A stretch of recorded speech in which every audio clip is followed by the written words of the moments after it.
Kembali bersama kami di segmen Sehat di Tengah Pandemi. Kita masih terhubung dengan dokter anak, Dr. Andrew Renato, dan Dr. Andrew akan menjawab sejumlah pertanyaan dari penelpon kita pada pagi hari ini. Kita terima penelpon pertama dari Ibu Ong Maiwa. Selamat pagi. Selamat pagi Mas Timothy, Dr. Pagi, Bu. Andrew.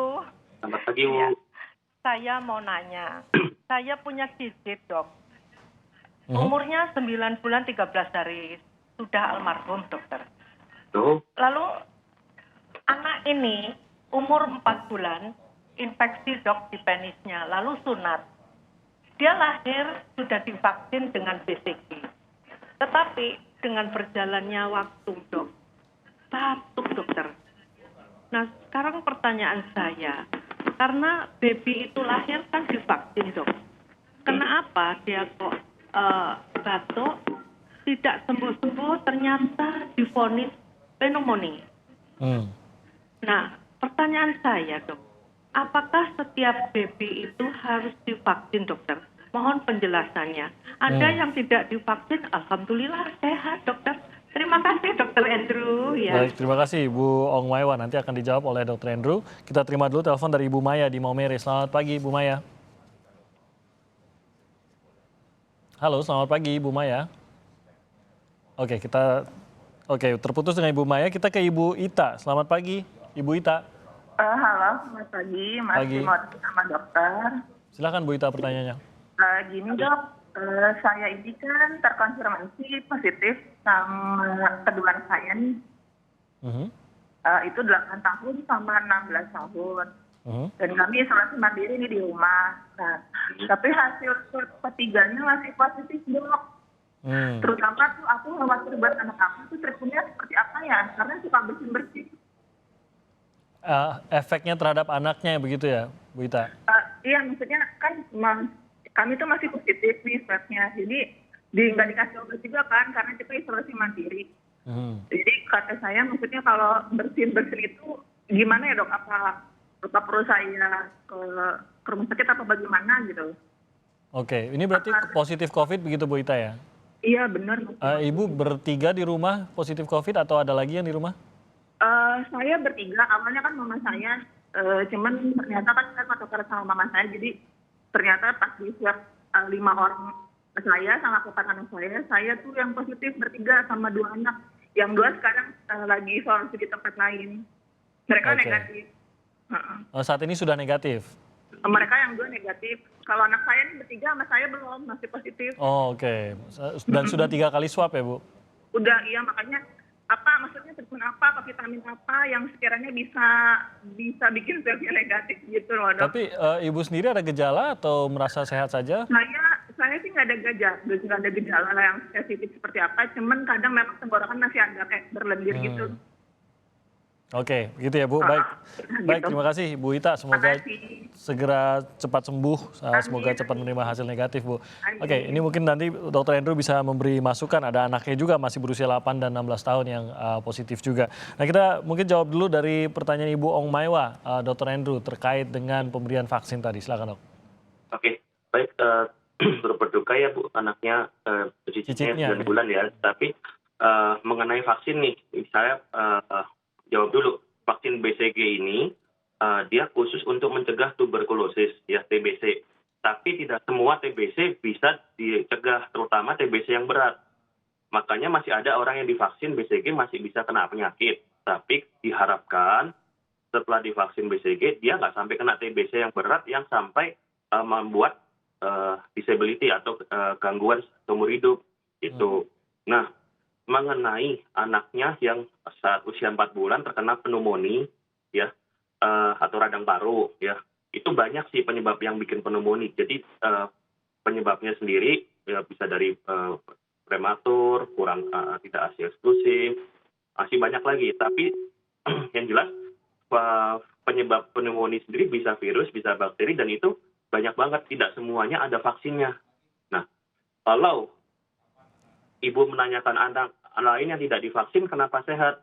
Ya, saya tidak bisa menjawab secara pasti. Maksud saya, karena vaksin itu berguna untuk menimbulkan daya tahan tubuh supaya saat terkena penyakitnya kita nggak sakit. Gitu.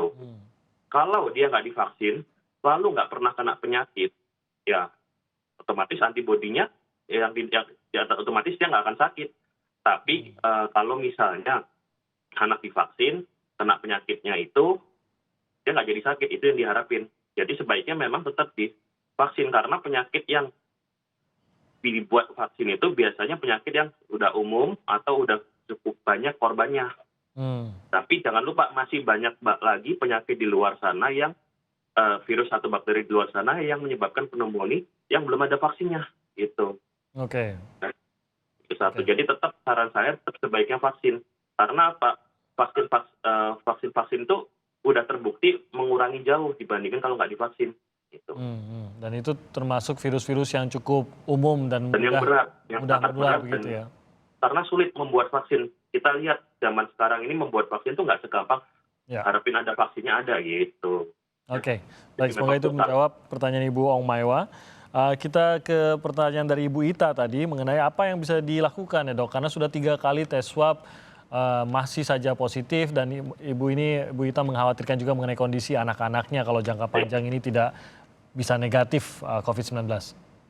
Baik, untuk Bu Ita dan kedua anaknya, semangat Bu untuk isolasi mandirinya, jangan khawatir, terus bertahan ya. Jadi gini, PCR swab itu kan memeriksa dari hidung atau dari tenggorokan ya. Dia tidak bisa membedakan virusnya itu yang di hidung itu masih aktif ataukah sudah sisa-sisanya. Jadi itu sebabnya di update terbaru ada beberapa perubahan. Kalau misalnya sudah isolasi mandiri lama dan PCR masih positif dan pasien tanpa gejala, kemungkinan besar itu ya istilahnya udah sembuh tinggal sisa-sisanya. Masalahnya memang ada yang sampai laporan tuh sampai 3 bulan positif terus. Padahal kita tahu kalau terpapar COVID dalam waktu 1-2 minggu harusnya udah sakit. Kemudian efek dari COVID sendiri terhadap anak ya, ini sama seperti radang paru. Jadi kalau paru-parunya yang rusak banyak, saat proses penyembuhan dia timbul jaringan paru atau jaringan fibrosis.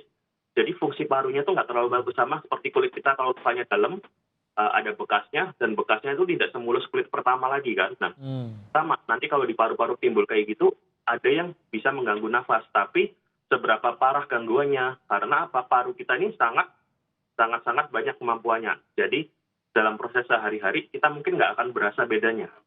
Tapi katakanlah buat atlet yang biasanya bisa menyelam, bisa lari, mungkin akan ngerasa perubahannya.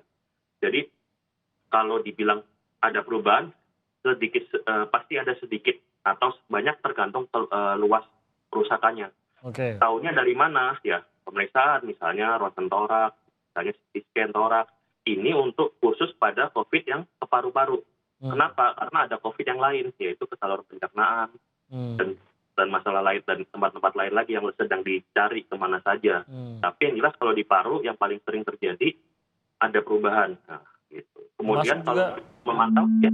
Termasuk juga kalau gejalanya ringan gitu dok, tidak sampai kondisi yang berat pada saat positif COVID-nya, apakah tetap akan ada kerusakan permanen juga? Nah, kita harus lihat dulu kerusakannya seberapa. Kalau kerusakannya kecil banget, nggak ada perubahan, mungkin nggak. Tapi biasanya nih, orang-orang yang terkena COVID sampai masuk rumah sakit, sampai masuk ICU, itu yang paling merasa ada perubahan setelahnya, karena paru-parunya rusaknya parah. Gitu. Ini mungkin kalau pemantauan sehari-hari, selain dari keluhan, ya sering berkumur, sering istilahnya ada yang pakai semprotan hidung, ya semprotan hidung untuk antiseptik ya, dan itu ada yang khusus ya, bukan semua antiseptik disemprotin. Nah, itu bisa membantu, itu ada yang bilang ya, yang bilang tuh dari jurnal khusus, jadi bukan katanya, memang ada penelitiannya. Cuman kalau untuk pemantauan sehari-hari ya, sebenarnya kalau pada radang paru-paru karena COVID, fungsi parunya kita menurun perlahan-lahan, baru pada saat dia mencapai titik tertentu kita merasa sesak. Jadi ada alat yang namanya pulse oximetry misalnya, itu bisa buat memantau kadar saturasi oksigen, itu bisa salah satunya bisa itu dipakai. Jadi kalau saturasi oksigen kita terus menurun terus di bawah 95%, wah hati-hati.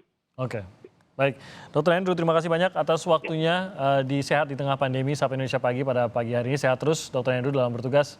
Sama. Sekali lagi terima kasih juga bagi Anda yang sudah menghubungi kami maupun mengirimkan pertanyaan Anda melalui Instagram kami.